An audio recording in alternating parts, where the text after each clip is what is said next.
Ladies and gentlemen, boys and girls, children of all ages, welcome back to another episode of Always Almost There, Day After Show Live. We are here today coming to you live from the city of brotherly love, Philadelphia, Pennsylvania, getting ready for what will inevitably produce the Jam of the Year 2025 tonight. Isn't that right, Neil? Without question. Yeah, like that's just how it works. Death, taxes, and people from Philly fluffing a jam.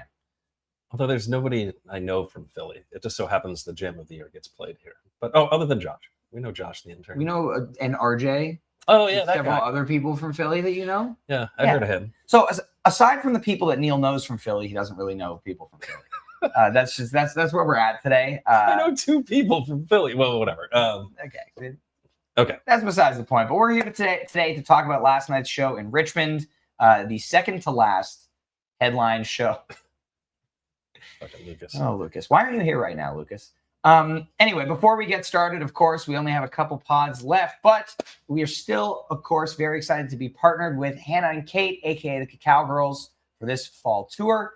If you've ever wanted to elevate your concert experience beyond your usual pre-show routine, Hannah and Kait have created something amazing called the Conscious Pregame. Whether you're at the show or on the couch, they guide you through cacao ceremonies and meditative rituals to ground your energy, open your heart, and connect more deeply with the music, the moment, and the community. I heard from a few people that yesterday's Conscious Pregame in Richmond was absolutely amazing. So super excited to hear that and looking forward to their next in-person one.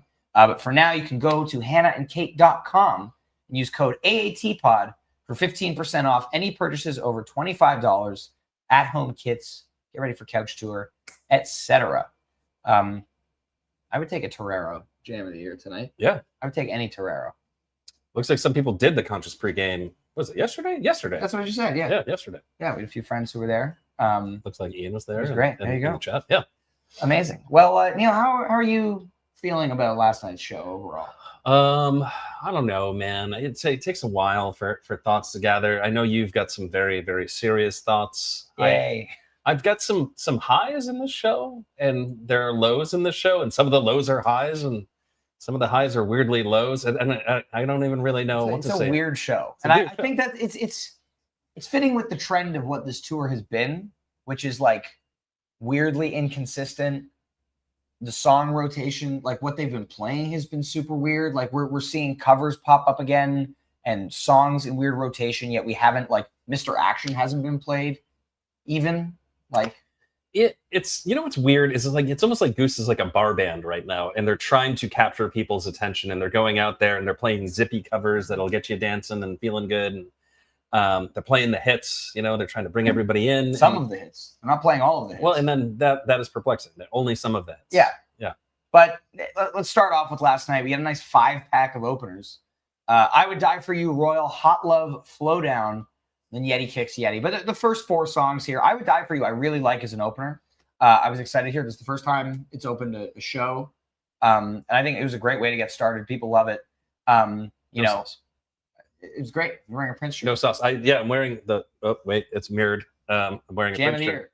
Jam of the Year. The Jam of the Year Prince shirt. It's my number 1 right now. Yeah. It's my very favorite t-shirt. In case you were wondering, I've been wearing it for a couple pods now. Yeah.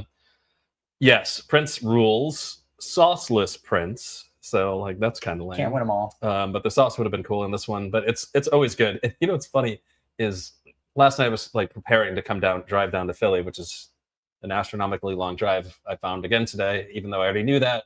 And so I was like, I took my eyes off the stream. I had my AirPods, and I was like walking around the house packing and things.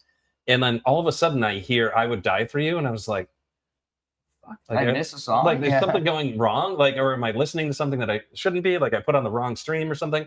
And no, this was the show. So, I mean, I guess that's a long way of saying I was surprised and excited by this opener. It is a killer opener. Yeah. And Royal continues to elude you. I've yet to see a Royal. They'll stop playing it, after this tour. I know. It's like, takes like a 20 show, like Life on the Shelf, not the song.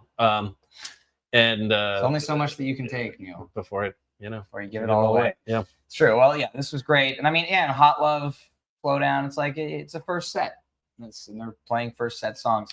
Yeti Kicks Yeti. This Yeti is great. Before the pumped up kicks, you're getting nice goons. It's pretty great. And then you get Pumped Up Kicks again, which is here you're like, okay, it's the second cover of the set so far. I looked at the stats. This is the third Pumped Up Kicks in 2025, but this is the 7th time it's been played in the last year. So when it got busted out for the first time in 2 years at Salt Shed last fall, since then it has been played 7 times. I think that's a little bit ridiculous. It's a lot. It's a lot of Pumped Up Kicks. They like the Pumped Up Kicks. Yeah. I'm confused as to why. I really am confused as to why they like it so much. It's a puzzling pick. Like for all the cover, like Shama, we know they love, and so that gets a lot of play. But like, why are you playing Pumped Up Kicks so much? Well, like, I guess the question is, why does Rick love Pumped Up Kicks? Because he clearly loves it. So the crowd loved it last night. But maybe that is the question. Well, so that's why, right? You are not the crowd, and things are going to take a while to reach an equilibrium, right? Yeah. There is going to be a long stretch of time where the shows feel geared towards the new fans, because again, every show there's thousands of new fans, right? And so you and I think a lot of, I don't know, diehard fans are going to be nonplussed by these, especially first sets. Yeah, because there's obviously a formula at this point. It dictates. I mean, they threw the formula out the window in like Burlington, for example. Right. That was like, yeah, it was great. Why do we have more shows like that one? Or like Michigan, even. Yeah. Like that had some early jams. There have been a couple shows on this tour where that has happened, but yeah, this tour reminds me, it's better than, but it reminds me of fall 2022, where it's like album year, a lot of new fans coming in. Obviously, like the Trey sit-in and Spotlight on Taboo's tour, that fall 2022 tour meant like there was a lot going on. They were playing Hunger Site every show. And they're still playing Hunger Site every show. They're still playing Hunger Site every show, but you know, the different. Because there were a bunch on that tour where they didn't jam it. But this tour reminds me of that in that it's weirdly inconsistent. It's not in line with the heights that they reached at the beginning of the year. But there's still some glimpses of greatness, which we'll talk about later in the show when that kind of comes through. But to me, like this first set last night, I was just kind of like after Kicks. And then, I mean, Wake Up, really cool to see a bust out. Stop it. Neil has a lot to say about Don't say positive things about this. 256 shows, last played Radio City acoustic set. I mean, to me, and I'm going to get crucified for this. Neil's already been crucifying me for this. Yeah. It sounds like an indie rock song. Because it is. It's good. No, but like I was like, this could be Blood Buzz. Like, well, I only listen to jam bands. It sounds nothing like Blood Buzz, Ohio. I don't know. I'm conflicted about this song because like Arcade Fire is kind of like not so cool right now. Dude from the Arcade Fire is kind of, not cool. But the song is dope. And it's from one of my favorite albums like ever. Mm-hmm. So I find it to be, I don't know, different than the rest. I don't know. It's cool because it's rare, but also third cover of the first set. Yeah, it is a monumental album in indie rock that song comes from. And to that end, I'm excited that they are playing this in their shows. And it's sick. Although third cover in the first set. They do need to work on the vocal harmonies on this one a little bit. They're like the that didn't go so well. I don't know if everybody could hear each other or what, but it was all right. You don't play a song for 3 years. Yeah, that's true. But yeah, I don't know. It's the third cover in the first set when there are so many great originals that aren't being played right now. Like the number of covers is perplexing, but like I said earlier, I think it is also some of the cover choices because the audience is mostly new at these shows. But here's the thing: Goose shouldn't need to rely on crowd pleasing covers because their originals are so good. Like that's the thing. Like even like put Mr. Action in this slot. Mr. Action is a great song, and people love Mr. Action. Wait, instead of people going, Wake Up. Yeah. No. Fine. But I just mean one of the covers in this set. You replace it with Mr. Action. While Mr. Action does the same thing every time. It's a Goose original, and people get excited about it. So Ian asked the question. So like, where are the rest of these songs? So like Mr. Action, I don't know if I necessarily agree with, which I love. I just think it's odd they haven't played it, and it's on Chain Your Dragon. But like, there's Arise. Like Arise will bring down the fucking house. I don't know. I mean, they just did Dim Lights. I didn't expect Arise to happen as well. Hey, listen, they've been sound checking Burns Within. They have. So I've been told. So get ready. Like once. But strap in. Anyway, first set comes to a close with Silver Rising in Arcadia. Silver Rising obviously is a fantastic song. Here it's like we're crossing the 1 hour mark of the set. You're looking at the clock, seeing how much time they have left. Here's 9 minutes of Silver Rising, and then you get 15 minutes of Arcadia. Time management-wise, not the greatest decision, because then you end up with another 60-minute second set. But, I mean, that's Goose. Yeah, I wonder if at this point it's not time management and it's actually 100% intentional. To play a 60-minute second set? No, to play a longer first set packed with songs. Right. What's confusing to me is that when we see the written set lists every night, they're not planning on that. Like that's the thing. If they were planning on that, the encore wouldn't be like an SOS, which it was a few shows ago. Right. But like I have been on record on this podcast for years now saying that the set list isn't always the set list. Sure. It is a sketch of ideas. Sure. And I think that Rick especially like takes a look at the crowd, like gets a vibe, and is just like, all right, let's do this other thing. Right. Well, I mean, and this set list was played the way that they wrote it out, if I remember correctly. Yeah, I Would Die For You, Royal, Hot Love, Flowdown, Yeti Kicks Yeti, Wake Up, Silver Rising, Arcadia. So they did play that by the book, and they moved some stuff around in set two, most notably the cover Audible. But that's like it's a different thing. But this Arcadia is great. Definitely needed this, for me, needed a little bit of improv in this set. So this Arcadia was very, very welcome. Really cool, like reverse delay loop stuff that Rick starts doing in this jam, and amazing Rhodes work from Peter. Yeah, and full on, beyond teasing of Skode, like just Chank.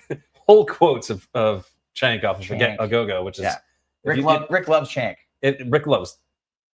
Rick really, really loves Sko, but like if you haven't listened to a Go-Go, which is John Schofield and his backing band is Medeski, Martin, and Wood, go listen to that record. Buy the record if it's buyable, purchasable. Do it. It's one of my favorites, and it is just fascinating to me that for as long as it's been a favorite of mine, that like Goose also, especially Rick, seems to appreciate this. I love that so far on this podcast you spent more time talking about Arcade Fire and Schofield than you have about Goose. Well, I mean, I think that's kind of the point of what we went down last night. But like, long story short, this Arcadia is hot.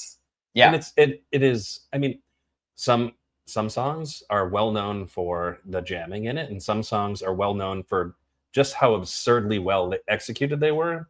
And this Arcadia, I mean, Rick is playing with blazing speed. Oh, it's crazy. Flubs nothing. Yeah. So if you want to just appreciate how sick Rick is at guitar, not from an improv standpoint of just a pure shredding and not messing up, check this one out because it's sick.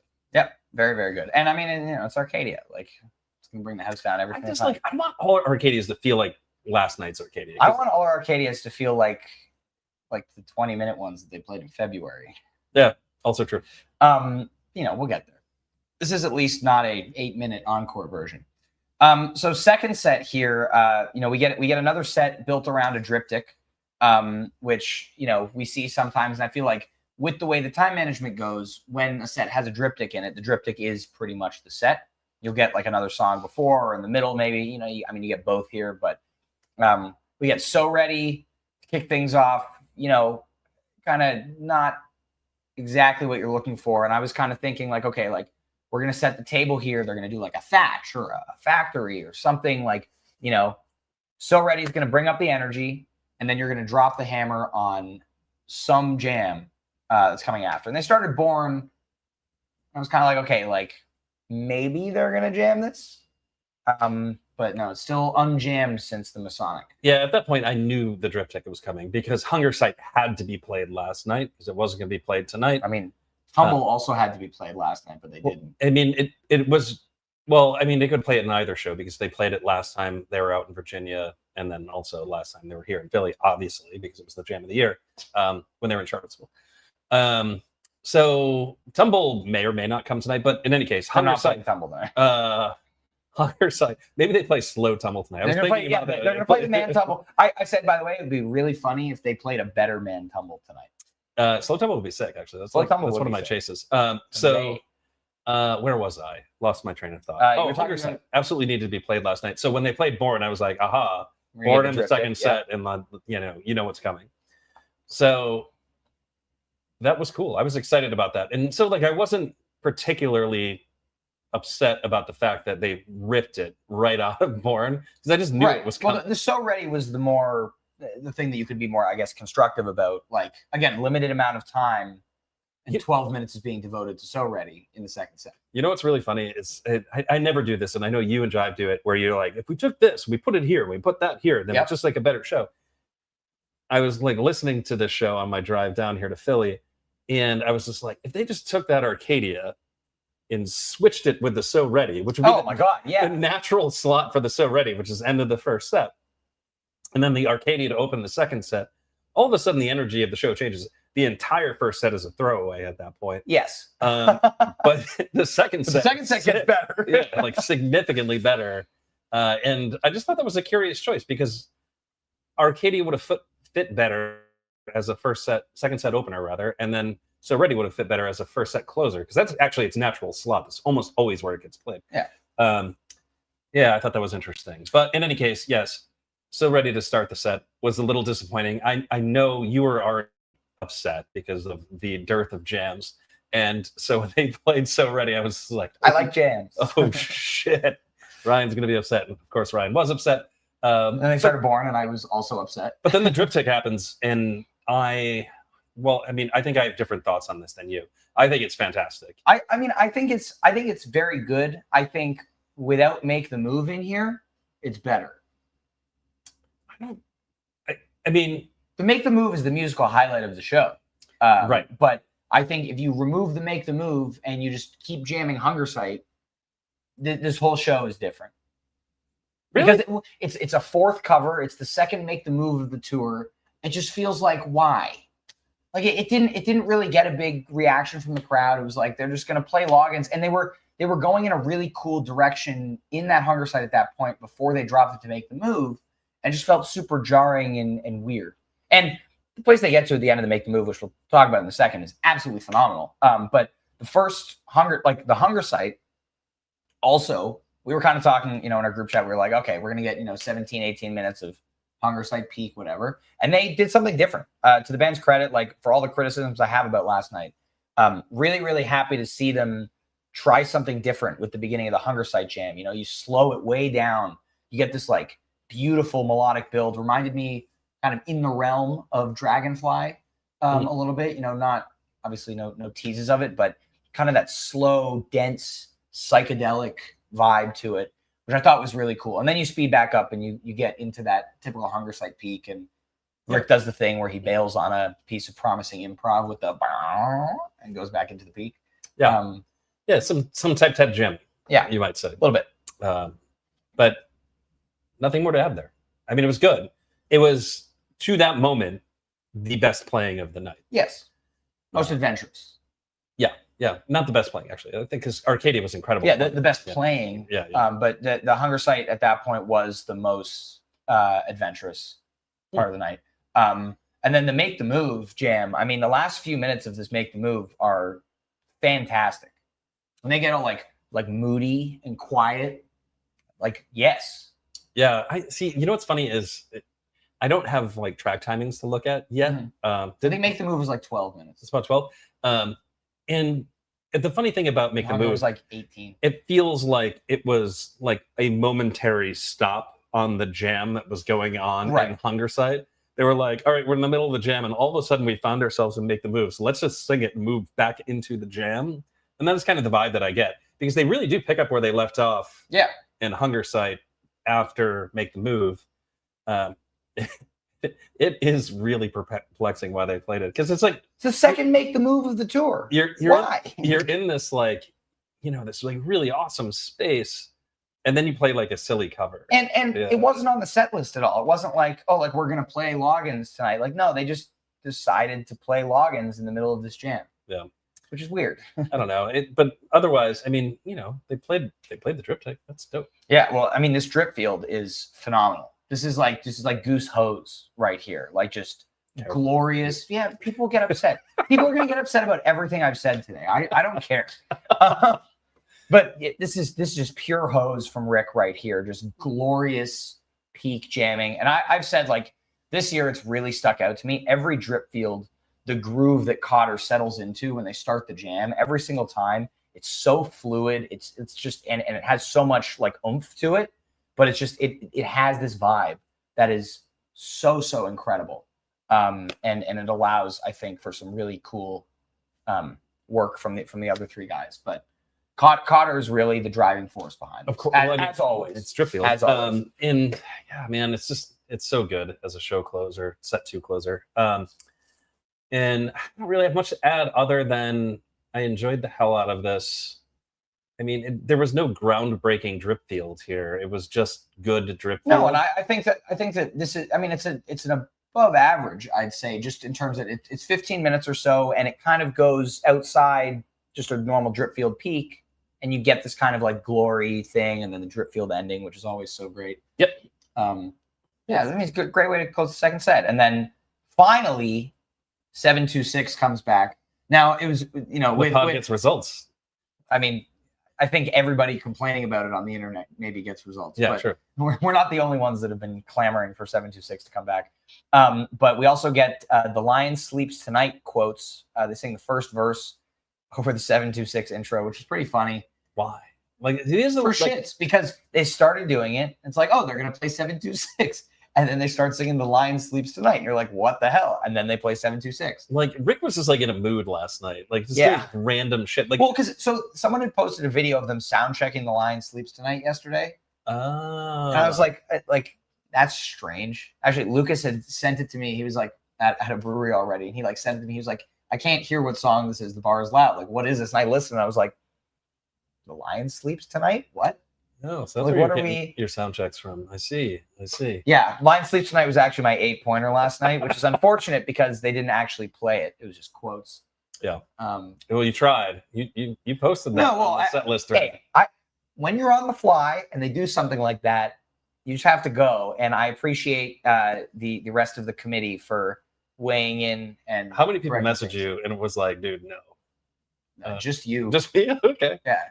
There were others who messaged me. Like, what is Ryan doing? But well, no. What was I doing was after I deleted The Lion Sleeps Tonight and 726, and then reposted the 726 with the new note.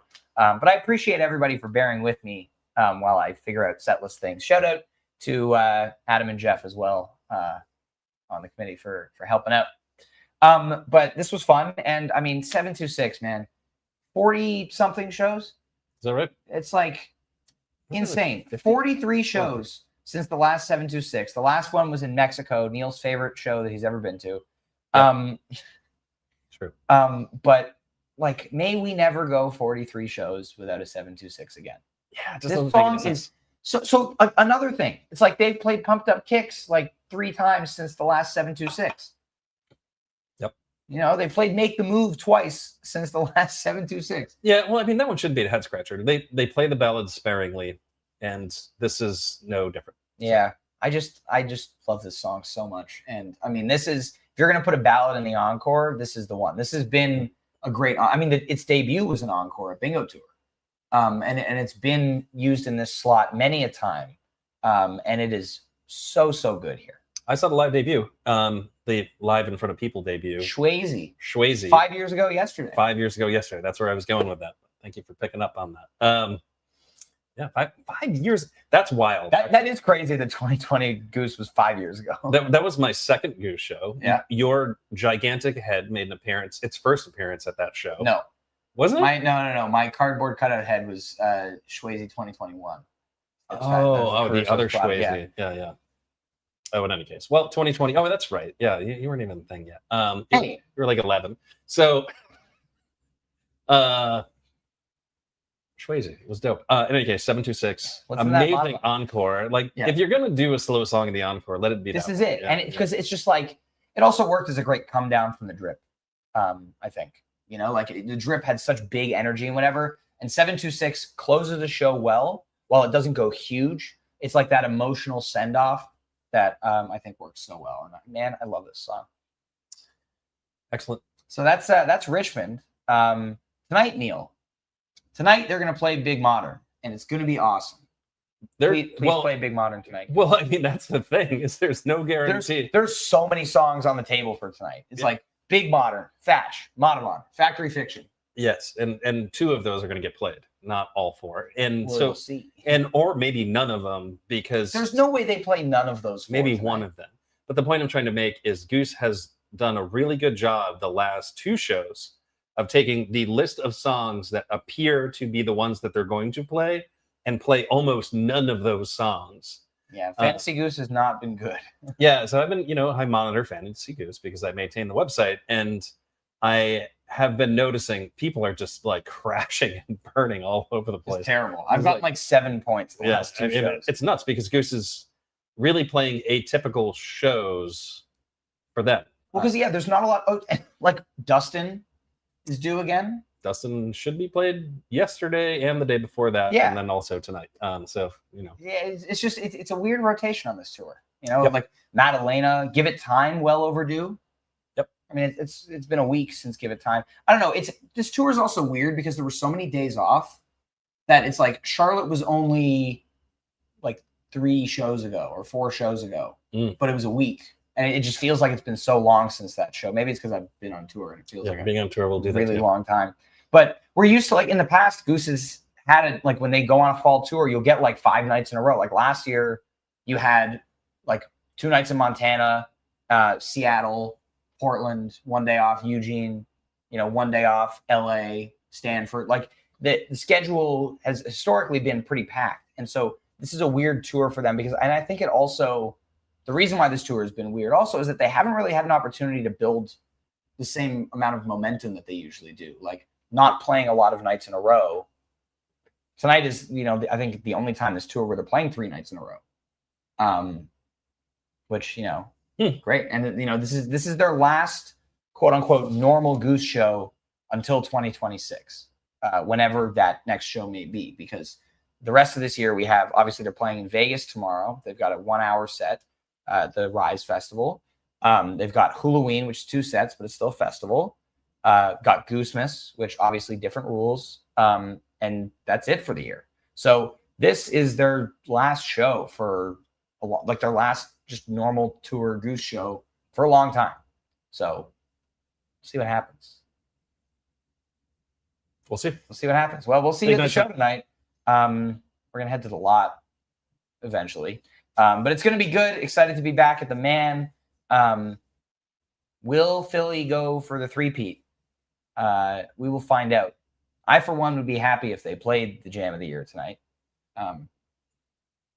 We'll see. We'll see. It'll be the People's Jam of the Year regardless. Anyway, everybody, enjoy the show tonight. Enjoy your Saturday. We will see you tomorrow for an episode of Always Almost Megan. We are very excited to have our good friends RJB and Megan from HF Pod joining us for tomorrow's recap. It's going to be great. Come hang out with Josh. ETA 3:36 at the Man. Yep. We'll see you there. Everybody, enjoy the rest of your weekend. We'll see you tomorrow. Have a fantastic day. Peace. Mushroom.